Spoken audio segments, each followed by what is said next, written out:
ಯಾನ್ ನೀವು ಇದುವರೆಗೆ ತಪ್ಪು ಮಾಡಿದಿರಿ? ಮಳೆಯಾಗ ಸಿಕ್ತಂದ್ರೆ ಈಗ ಏನು ಹಣ್ಣಾಗೈತಲ್ಲ, ಈ ಸಣ್ಣ ಪ್ರಮಾಣ ಇದ್ದಾಗ ಹಣ್ಣು ಆಯ್ತಂದ್ರೆ ನುಗ್ಗಿ ಪೂರಾ ಹೋಗಿಬಿಡ್ತೈತಿ. 1847ದಾಗ ಕಟ್ಟಿದೈತಿ ಬಾಯ್. ಇದಕ್ಕೆ ಏನೇನು ಲಾಗುಡಿ ಹಾಕಿದಿರಿ? ಇದು ಒಂದು ನಮ್ಮ ಕಡೆಯಿಂದ ಆದ fault, major fault. Hi hello ನಮಸ್ತೆ, ವೆಲ್ಕಮ್ ಬ್ಯಾಕ್ ಟು ನಿಮ್ಮ ದೋಸ್ತ್. ನಂಗೂ ಗುರ್ತೈತಿ ನಿಮ್ಮ ಹೊಲ್ದಾಗ ಬಾವಿ ಐತೆ ಅಂತಂದ, ಬಟ್ ಇಂಥ ಬಾವಿ ಐತೆನ? ಮೇ ಬಿ ನಿಮ್ಮ ಹತ್ರ ಈ ಥರ ಕಟ್ಸಿದ ಬಾವಿ ಇತ್ತಂದ್ರೆ ಕಮೆಂಟ್ ಮಾಡಿ ಹೇಳ್ರಿ. ಇದು ನಮ್ಮ ಬಾವಿ, ಇದು ನಮ್ಮ ತಂದೆಯವ್ರ ಕಾಲದಲ್ಲೆಲ್ಲ, ನಮ್ಮ ಅಜ್ಜನ ಕಾಲದಲ್ಲೆಲ್ಲ ಅದಕ್ಕಿಂತ ಹಳೇದು ಬಾವಿ ಐತಿ. ಆಲ್ಮೋಸ್ಟ್ ಇದ್ರ ಮೇಲೆ ಒಂದು ಇಸ್ವಿ ಬರ್ದಂಥ ಕಲ್ಲಿತ್ತು, ಅದು ಇವಾಗ ಮುಚ್ಚಿ ಹೋಗೈತಿ. ಇಲ್ಲೆಲ್ಲ ಒಳಗಡೆ ಹೋಗೋಕ್ಕೆಲ್ಲ ಹಾದಿ ಭಾಳ ಚಂದ ಇತ್ತು, ಅದು ಎಲ್ಲ ಮುಚ್ಚಿ ಹೋಗೈತಿ. ಅಲ್ಲಿ ನಮ್ಮ ಅಣ್ಣ ಇದಾರು, ಅವ್ರನ್ನ ಕೇಳೋಣ ಯಾವ ಇಸ್ವಿದಾಗ ಈ ಬಾವಿನ ಕಟ್ಸಿದ್ರು ಅಂತ. ಇದ 1847ದಾಗ ಕಟ್ಟಿದ್ವಿ.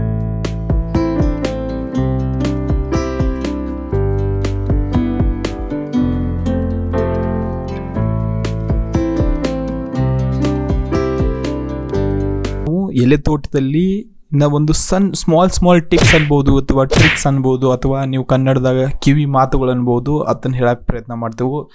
ಭಾಳ ಇಂಪಾರ್ಟೆಂಟ್ ಐತಿ. ವಿಡಿಯೋನ ಎಂಡ್ವರೆಗೆ ನೋಡ್ರಿ. ಸಣ್ಣ ತಪ್ಪುಗಳನ್ನ ನೀವೇನಾದರೂ ಮಾಡೋದು ತಪ್ಪಿಸಿರಂತೇಳಿ ನೀವು ಬೆಳಿತಿರುವಂಥ ಬೆಳೆ ಭಾಳ ಚೆನ್ನಾಗಿ ಬರ್ತೈತಿ. ಇನ್ನ ತನಕ ನೀವೇನಾದರೂ ನಮ್ಮ ಚಾನೆಲ್ನ ಸಬ್ಸ್ಕ್ರೈಬ್ ಮಾಡ್ಕೊಳ್ಳೋದಿಲ್ಲ ಅಂದ್ರೆ ಮೊದಲು ಅದು ಮಾಡ್ಕೊಡ್ರಿ, ಸಬ್ಸ್ಕ್ರೈಬ್. ಇದು ಅದ ತೋಟ ಐತಿ. ನಮ್ಮ ಹಿಂದಿನ ವಿಡಿಯೋದಾಗ ನಾವು ಇದ್ರ ಬಗ್ಗೆ ತೋರಿಸಿದೆವು. ಹಳೆ ವಿಡಿಯೋಗಳನ್ನ ನೀವು ಹೋಗಿ ನೋಡ್ರಿ. ಅವಾಗ ಹೆಂಗಿತ್ತು, ಈಗ ಹೆಂಗಾಗೈತಿ, ಎಷ್ಟು ಗ್ರೋತ್ ಆಗೈತಿ. ಇದು ಟೋಟಲ್ 2 ದಿನದ ಐತಿದ. ಇದು ನುಗ್ಗಿ ಬೀಜ ಹಾಕಿ ಒಂದು 3 ತಿಂಗಳು ಆಯ್ತ್ರಿ. ಎಲಿ ಬೀಜ ಹಾಕಿ ಒಂದು ಈಗ ಹೆಚ್ಚು ಕಡಿಮೆ ಒಂದು 40 ದಿವಸ ಆಗಿರ್ಬೇಕಿರಲ್ಲ.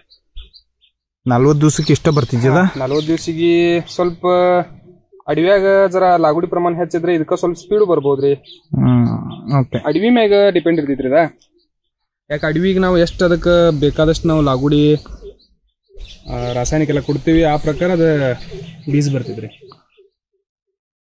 ಟೋಟಲ್ ಅಂದ್ರೆ ಇದು ಹಾಕಿ ಹೆಚ್ಚು ಕಡಿಮೆ ಒಂದು 80-90 ದಿವಸ ಆಗಿರ್ಬೋದ್ರಲ್ಲ. ಇದು 3 ತಿಂಗಳಾಗೈತಿ ಗಿಡಗಳು ಹಾಕಿ. ಇಂತ ಇದು ಬಳ್ಳಿ ಹಚ್ಚಿ ಒಂದು 2 ತಿಂಗಳಾಗೈತಿ. ಹೆಚ್ಚು ಕಡಿಮೆ ಒಂದು 40 ದಿವಸ ಅಂತ 1.5 ತಿಂಗಳಾಗೈತಿ. ಓಕೆ. ಅಂತ ಇನ್ನತಕ ಏನಾಗಿದ್ರಿ, ಬಸವ ಜಯಂತಿಗೆ ಅಂದ್ರೆ ಮಳೆಗಾಲ ಬರೋಕ್ಕಿಂತ ಮುಂಚೆ ಸ್ವಲ್ಪ ಹಾಕಿದಿವ್ರಿ. ಅದಕ್ಕಾಗಿ ಸ್ವಲ್ಪ ಈಗ ಹೆಚ್ಚು ಬಲ್ತಿದಾವ್ರಿ ನುಗ್ಗಿ. ಸ್ವಲ್ಪ ಲೇಟ್ ಮಾಡಿತಂದ್ರೆ ಏನಾಗ್ತಿದ್ರಿ, ಮಳೆಯಾಗ ಸಿಕ್ತಂದ್ರೆ ಈಗ ಏನ್ ಹಣ್ಣಾಗೈತಲ್ಲ, ಈ ಸಣ್ಣ ಪ್ರಮಾಣ ಇದ್ದಾಗ ಹಣ್ಣು ಆಯ್ತಂದ್ರೆ ನುಗ್ಗಿ ಪೂರಾ ಹೋಗಿಬಿಡ್ತೈತಿ. ಈಗ ಸ್ವಲ್ಪ ದೊಡ್ಡ ಪ್ರಮಾಣ ಆಗೈತಿ, ಇಲ್ಲೆಲ್ರಿ ಹಣ್ಣಾದ್ರೂ ಒಂದ್ ಸ್ವಲ್ಪ ಸೈಡ್ ಹೊಡಿಬಹುದು ಅನ್ನೋದು ವಿಶ್ವಾಸ ಇರ್ತೈತ್ರಿ. ಈಗ ಇಲ್ಲಿ ನೋಡ್ರಿ ಈ ಟೈಪ್ ಆಗೈತಿ ನೋಡ್ರಿ. ಎಲ್ರಿ ಗಿಡ ಪೂರ್ಣ ಹಣ್ಣಾಗಿ ಹೋದ್ರು ಈ ಟೈಪ್ ಹೊಡೆದ್ರು ಅದನ್ನ ಕಟ್ಕೋಬಹುದು ನಾವು, ಮತ್ತೆ ಆಮೇಲೆ ಅದನ್ನ ನಿಲ್ಸ್ಕೋಬಹುದು. ಪೂರಾ ಸಣ್ಣ ಇದ್ದಾಗ ಇಷ್ಟಿದ್ದಾಗ ನಾವು ಅದನ್ನ ಒಂದ್ ಸ್ವಲ್ಪ ಮಳಿ ಜೋರ್ ಆಯ್ತಂದ್ರೆ ಇಲ್ಲಿ ಅದು ಕೊಳ್ತು ಹೋಗ್ಬಿಡ್ತ್ರಿ, ಅದು ರಿಕವರ್ ಆಗಂಗಿಲ್ಲ. ಇದಕ್ಕೆ ಏನೇನ್ ಲಾಗುಡಿ ಹಾಕಿದಿರಿ? ಇದಕ್ಕ ಈಗ ಸದ್ಯದಾಗ ನಾವು ಹಾಕಿದ್ದ ರಾಸಾಯನಿಕ ಅಂದ್ರೆ ಸರ್ಕಾರಿ ಯಾವ ಹಾಕಿಲ್ರಿ. DAP, ಯೂರಿಯಾ ಟೈಪ್ ಏನು ಹಾಕಿಲ್ರಿ. ಒಂದ್ 2 ಟ್ರಕ್ ಖತ ಹಾಕಿದಿವ್ರಿ ನೆಲ್ಲ ತಯಾರು ಮಾಡೋಂಗಿಂತ ಮುಂಚೆ. ಅದಾದ್ಮ್ಯಾಗಂತೂ ಇದುವರೆಗೂ ಏನೂ ಹಾಕಿಲ್ಲ. ಸ್ವಲ್ಪ ಅದು ಬುರೆ ಬರಬಾರ್ದು ಆ ಟೈಪ್ ಅನ್ನುವಂಗ ಒಂದ್ M45 ಅಂತೇಳಿ ಔಷಧ ಒಂದ್ ಸ್ವಲ್ಪ ಡ್ರಿಂಚಿಂಗ್ ಮಾಡ್ಕೋತ ಹೋಗಿದ್ದೇವೆ ಅಷ್ಟೇ. ಲಾಗುಡಿ ಏನು ಹಾಕಿಲ್ಲ, ಇನ್ನ ಏನು ಯೂಸ್ ಮಾಡಿಲ್ಲ ಅದಕ್ಕೆ. ಏನು ಹಾಕಿಲ್ಲ ಇನ್ ಅದ್ರಿಗೆ ಅಂತ ಆರ್ಗ್ಯಾನಿಕ್ ಐತಿನ ಅದು. 2 ಟ್ರಕ್ ಖತ ಏನ್ ಹಾಕಿದಿವ್ರಿ, ಅದ್ರ ಮ್ಯಾಗ ಯಾವ್ದೇ ಬ್ಯಾರೆ ಲಾಗುಡಿ ಯಾವ್ದೊಂದು ಹಾಕಿಲ್ಲ, ಇನ್ನು ಒಂದ್ ಕಾಳು ಹಾಕಿಲ್ಲ.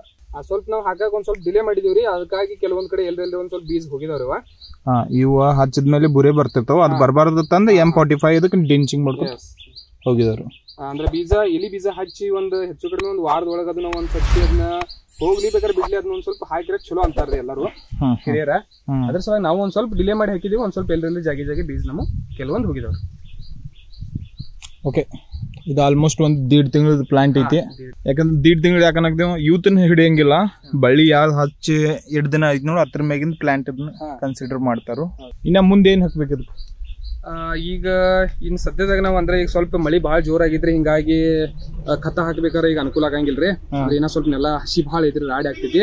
ಇನ್ನು ಹೆಚ್ಚು ಕಡಿಮೆ ಒಂದ್ ಸ್ವಲ್ಪ ಘಾಟಿ ಬಿತ್ತು ಒಂದ್ ವಾರ ಒಳಗ ಬೀಜದ ಕೆಳಗ ಒಂದ್ ಸ್ವಲ್ಪ ಇಷ್ಟಿಷ್ಟು ಕೆದ್ರಿ ಅಲ್ಲಿ ಖತ ಒಂದೊಂದು ಮುಟ್ಟಿಗೆ ಖತ ಹಾಕಿ ಮುಚ್ಚಿ ಬಿಡ್ತೀವಿ. ಅದ್ರ ಮ್ಯಾಗ ಆಮೇಲೆ ಸ್ವಲ್ಪ ಘಾಟಿ ಬಿತ್ತು, ಬಿಸಿಲು ಬಿತ್ತು, ನೀರ್ ಬಿಡುವ ವ್ಯವಸ್ಥೆ ಮಾಡ್ತೀವಿ. ಸಗನ್ ಖತ ಹಾಕ್ತಾರೆ. ಟೋಟಲ್ ಆರ್ಗ್ಯಾನಿಕ್ ಮಾಡೋದು ತಾಳೆದಾಗಿದ್ರಿ.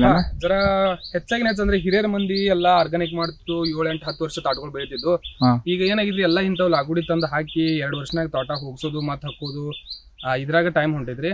ರಾಸಾಯನಿಕ ಗೊಬ್ಬರ ಹಾಕೋದ್ರಿಂದ ತೋಟಗಳದ ಲೈಫ್ ಕಡಿಮೆ ಆಗೈತಿ. ಯಾಕಂದ್ರೆ ಅದ್ರಾಗ ಹೈ ಸ್ಟ್ರೆಂತ್ ಇರ್ತಿದ್ರೆ, ಹಿಂಗಾಗಿ ಅದ ಬೀಜಕ್ಕೂ ಇಫೆಕ್ಟ್ ಮಾಡ್ಬೋದು, ಗಿಡಗಳಿಗೂ ಇಫೆಕ್ಟ್ ಮಾಡ್ಬೋದು. ಹೀಗಾಗಿ ಅದು 2 ವರ್ಷನಾಗ ಫುಲ್ ಬೆನಿಫಿಟ್ ಕೊಡ್ಬೋದು, ಅದ ಬಹಳ ದಿವಸ ನಡೆಯಂಗಿಲ್ಲ. ಓಕೆ.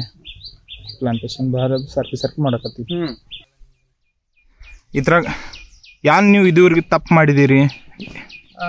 ತಪ್ಪತ್ತೇಳಿ ಸ್ಪೆಷಲಿ ಏನು ಬರೋದಿಲ್ರಿ, ಯಾಕಂದ್ರೆ ನಿಸರ್ಗ ಯಾರ ಕೈಯಾಗಿಲ್ಲ. ಸ್ವಲ್ಪ ನಾವು ನಿಸರ್ಗ ಅಂದ್ರೆ ಮಳೆಗಾಲ ಜರ ಜಲ್ದಿ ಹತ್ಬಹುದು ಅಂತೇಳಿ ನುಗ್ಗಿ ಸ್ವಲ್ಪ ಜಲ್ದಿ ಹಾಕಿದೇವ್ರಿ. ಅಂದ್ರೆ ಏಪ್ರಿಲ್ ಎಂಡಿಂಗ್ ಅದು ನುಗ್ಗಿ ಹಾಕಿದೆವು. ಹೀಗಾಗಿ ನುಗ್ಗಿ ಇಲ್ಲಾಂದ್ರೂ ಈಗ ಕಮ್ಮಿ ಅಂದ್ರೂ 8 ಫೂಟ್ ಎತ್ತರ ಆಗೈತ್ರಿ. ಈಗ ಎಲಿ ಬೀಜ ಹಚ್ಚಿ ಭಾಳ ಅಂದ್ರೆ ಒಂದು 40 ದಿವಸ ಆಗೈತಿ. ಅದ್ರಾಗ ಒಂದ್ ಇಫೆಕ್ಟ್ ಏನಂದ್ರೆ ರೀ, ಸ್ಪೆಷಲಿ ಹೇಳ್ಬೇಕಾದ್ರೆ ನುಗ್ಗಿ ಈ ಅಳತಿ ಇರ್ಬೇಕ್ರಿ. ಇಷ್ಟು ಉಪ್ಪರಿದ್ದಾಗ ನಾವು ಎಲಿ ಬೀಜ ಹಚ್ಚಿದ್ವು ಅಂದ್ರೆ ಎಲಿ ಬೀಜಕ್ಕೆ ಬಹಳ ಅನುಕೂಲ ಐತ್ರಿ. ಯಾಕಂದ್ರೆ ಅದಕ್ಕೆ ಹೆಚ್ಚು ವಶಿವಿ ಆಗಂಗಿಲ್ಲ ಅಥವಾ ನೆಳ ಬೀಳಂಗಿಲ್ಲ, ಏನೂ ಇಲ್ಲ. ಇದ್ರ ಜೊತೆಗೆ ಇದು ಯಾವ ಟೈಪ್ ಸ್ಪೀಡ್ ಹೋಗ್ತಿರ್ತೈತಿ ಅದೇ ಟೈಪ್ ಇದು ಬೆಳ್ಕೋತ ಹೋಗ್ತೈತ್ರಿ. ಈಗ ಒಂದ್ ಏನಾಗಿದ್ರಿ, ನಾವು ಮಾಡಿದ ಫಾಲ್ಟ್ ಪ್ರಕಾರ ನಾವು ನಿಸರ್ಗ ಕೈ ತಪ್ಪಿ ನಮ್ ಕಡೆಯಿಂದ ಫಾಲ್ಟ್ ಆಗಿದ್ರ ಅದ ಏನಾಗಿದ್ರಿ, ನುಗ್ಗಿ ಜರ ಜಲ್ದಿ ಹಾಕಿದೆವು. ಹೀಗಾಗಿ ನುಗ್ಗಿ ಕಮ್ಮಿ ಅಂದ್ರೆ ಒಂದು 8 ಫೂಟ್ ಎತ್ತರ ಆಗಿದ್ರಿ. ಹೀಗಾಗಿ ಕೆಲವೊಂದು ಬೀಜಗಳಿಗೆ ಪ್ರೆಷರ್ ಕುಂದಾನಿಲ್ಲ. ನುಗ್ಗಿ ಸಣ್ಣ ಇದ್ದಾಗ ಒಂದ್ ಸ್ವಲ್ಪ ನೀವು ಯೋಚನೆ ಮಾಡಲ್ಲ, ನುಗ್ಗಿ ಸಣ್ಣ ಇದ್ದಾಗ ನಾವು ಇಷ್ಟಿದ್ದಾಗ ಹಾಕಿದ್ವು ಅಂದ್ರೆ ಅದಕ್ಕೆ ಜಾಸ್ತಿ ವಶಿವಿ ಇರಂಗಿಲ್ರಿ, ನೆಳ ಬೀಳಂಗಿಲ್ಲ ಅಥವಾ ಬೇರ್ನು ಜಾಸ್ತಿ ಇರಂಗಿಲ್ಲ. ಹೀಗಾಗಿ ಇದ್ರ ಸ್ಪೀಡ್ ಜೊತೆ ಇದು ಸ್ಪೀಡ್ ಆಗ್ತಿರ್ತೈತ್ರಿ ಎಲಿ ಬೀಜ. ಈಗ ನಮ್ಮ ನೋಡ್ರಿ ನುಗ್ಗಿ ನೀವು ನೋಡ್ಬೋದು ಒಂದು ಮುಷ್ಟಿ ಎಷ್ಟು ಆಗಿದಾವ್ರಿ. ಇಷ್ಟು ದೊಡ್ಡ ಗಿಡದ ಬಡ್ಡ್ಯಾಗ ನಾವು ಎಷ್ಟು ಸಣ್ಣ ಬೀಜ ಹಚ್ಚಿದ್ವು ಅಂದ್ರೆ ಒಂದ್ ಸ್ವಲ್ಪ ಲಾವಣಿ ಆಗಕ್ಕೆ ಒಂದ್ ಸ್ವಲ್ಪ ಇದನ್ನಿಸ್ತೈತ್ರಿ, ಇಫೆಕ್ಟ್ ಒಂದ್ ಸ್ವಲ್ಪ ಲೇಟ್ ಆಗ್ತಿದ್ರಿ ಬರ್ಬೋದು, ಒಂದ್ ಸ್ವಲ್ಪ ಲೇಟ್ ಆಗ್ತೈತಿ ಇಷ್ಟ ರೀ. ಇದು ಒಂದು ನಮ್ ಕಡೆಯಿಂದ ಆದ ಫಾಲ್ಟ್, ಮೇಜರ್ ಫಾಲ್ಟ್. ಅದು ನಾವು ನಿಸರ್ಗ ನಂಬಿ ಒಂದ್ ಸ್ವಲ್ಪ ಮಳಿ ಜಲ್ದಿ ಆಗ್ಬೋದು ಅಂತೇಳಿ ನುಗ್ಗಿ ಜಲ್ದಿ ಹಚ್ಚಿದ್ವು. ಅಂದ್ರೆ ಪರ್ಫೆಕ್ಟ್ ಟೈಮ್ ಯಾವ್ದಂತೀರಿ? ಬೀಜ ಇವತ್ತು ನುಗ್ಗಿ ಹಚ್ಚಿದ್ 2ನೇ ದಿನಕ್ಕಂತ ಬಳ್ಳಿ ಹಚ್ಬೇಕು ನೋಡ್ರಿ. ಮೊದ್ಲಿನ ಕಾಲದಾಗ ಹಿರಿಯರ್ ಮಾಡ್ತಿದ್ ಪ್ರಕಾರ ಅಂದ್ರ ಆಗಸ್ಟ್ ಅಂದ್ರೆ ಶ್ರಾವಣದಾಗದು ಎಲಿ ಬೀಜ ಹಚ್ತಾರ್ರಿ. ಈಗ ಏನಾಗಿದ್ರಿ, ನಿಸರ್ಗ ಸ್ವಲ್ಪ ಹಿಂದ ಮುಂದಾಗಿ ಮಳಿ ಬೀಳೋದು ಹಿಂದ, ಬಿಸಿಲು ಸ್ವಲ್ಪ ಹಿಂದ ಮುಂದಾಗಿ ನಿಸರ್ಗ ಕೈ ತಪ್ಪ ಹೋಗಿದ್ರಿ. ಆದ್ರಿಂದ ಈಗ ಜನರಿಗೆ ಏನೂ ಗೊತ್ತಾಗನಿಲ್ರಿ, ಯಾರು ರೈತರಿಗೆ ಯಾವ ಟೈಮ್ದಾಗ ಬೆಳಿ ಮಾಡ್ಬೇಕು ಅನ್ನೋದು ಒಂದ್ ಸ್ವಲ್ಪ ಗೊತ್ತಾಗ್ತಾ ಇಲ್ಲ. ಈಗ ನಾವು ಅದೇ ವಿಶ್ವಾಸ ಮ್ಯಾಗ ಮಳಿ ಏಪ್ರಿಲ್ ಎಂಡಿಂಗ್ ಹಾಕಿದೇವ್ರಿ. ಹೆಚ್ಚು ಕಮ್ಮಿ ನಿಮಗೂ ಗೊತ್ತಿರ್ತೈತ್ರಿ, ಜೂನ್ 1ನೇ ವಾರದಾಗ ಮಳಿ ಸ್ಟಾರ್ಟ್ ಆಗ್ಬಹುದು. ನಾವು ಅದ ಅಂದಾಜ್ ಮ್ಯಾಗ ಏಪ್ರಿಲ್ ಅಂದ್ರೆ ಹೆಚ್ಚು ನೀವು ಮೇ 1 ಹಿಡಿದ್ರಿ. ಮೇ 1ನೇ ತಾರೀಕು ನಾವು ಇದನ್ನ ಬೀಜ ಹಾಕಿದೆವು. 1 ತಿಂಗಳೊಳಗ ನುಗ್ಗಿ ಇಷ್ಟು ಬರತೈತ್ರಿ ಕಂಪಲ್ಸರಿ. ನೀವು ಎಲ್ಲಿ ಹೋದ್ರು ನುಗ್ಗಿ ಇಷ್ಟು ಬರತೈತಿ ಅಂತ ಹೇಳಿ. ಜೂನ್ 1ನೇ ವಾರದಾಗ ಅಂದ್ರೆ ನಾವು ಬೀಜ ಹಚ್ಚಿದ್ವು ಅಂದ್ರೆ ಕರೆಕ್ಟ್ ಲಾವಣಿ ಹೊಂಟಿದ್ರಿ. ಅಂದ್ರೆ ಅದಕ್ಕೂ ಜೋರ್ ಹತ್ತಿತ್ತು, ಇದಕ್ಕೂ ಜೋರ್ ಹತ್ತಿತ್ತು. ಈಗ ಒಂದ್ ಸ್ವಲ್ಪ ನಾವು ಜಲ್ದಿ ಹಾಕಿದೆವು. ಮಳಿ ಒಂದ್ ಸ್ವಲ್ಪ ಈ ಸತಿ ಬಹಳ ಲೇಟ್ ಆಯ್ತ್ರಿ. ಈಗ ಮಳಿ ಸ್ಟಾರ್ಟ್ ಆಗಿ ಒಂದ್ 15-20 ದಿವಸ ಆಗಿತ್ತು. ನೀವು ಬೀಜ ಹಚ್ಚಕ್ ಲೇಟ್ ಮಾಡ್ರಿ? ಬೀಜ ಹಚ್ಚಕ್ ಲೇಟ್ ಮಾಡಿ. ಯಾಕಂದ್ರೆ ಮಳಿ ಇಲ್ಲಾಂದ್ರೆ ನುಗ್ಗಿ ಹೆಂಗೋ ಟಿಬಕ್ ಮ್ಯಾಗ ಬರ್ಬೋದ್ರಿ. ಎಲಿ ಬೀಜಕ್ಕೆ ಬಹಳ ನೀರ್ ಬೇಕ್ರಿ, ಎನ್ವೈರ್ಮೆಂಟ್ ಬೇಕು, ವಾತಾವರಣ ಬೇಕು, ಕೋಲ್ಡ್ ವಾತಾವರಣ ಬೇಕು. ಜರಾ ಬಿಸಿಲಿದ್ರೆ ಪೆಟ್ಟಿಗೆ ಕರಿಗಿ ಬಿಡ್ತಿದ್ರಿ, ಸುಟ್ಟು ಹೋಗ್ತಿಲ್ಲ. ಅದ್ರ ಸಲುವಾಗಿ ನಾವ್ ಒಂದ್ ಸ್ವಲ್ಪ ಮಳಿ ವಿಶ್ವಾಸ ಮ್ಯಾಗ ಬೀಜ ಹಚ್ಚಕ್ ಲೇಟ್. ಅದು ಪರ್ಫೆಕ್ಟ್ ಟೈಮ್ ಅಂದ್ರ ಇದು ಬೀಜ ಹಚ್ಚಿ 1 ತಿಂಗಳದಾಗ ಅಂದ್ರ ನೀವು ಬಳ್ಳಿ ಹಚ್ಚಿರಂದ್ರ ಅದು ಮ್ಯಾಚ್ ಆದೈತಿ. ಅದಕ್ಕೆ ನಿಸರ್ಗ ಸಾಥ್ ಇರಬೇಕು. ಹವಾ ಕೋಲ್ಡ್ ಇತ್ತಂದ್ರ ಎಲಿ ಬೀಜಕ್ಕೆ ಬಹಳ ಭಾರಿ. ಮಳೆಗಾಲದ ವಾತಾವರಣ ಬೇಕು, ತಂಪು ವಾತಾವರಣ ಇದ್ದಷ್ಟು ಎಲಿ ಬೀಜ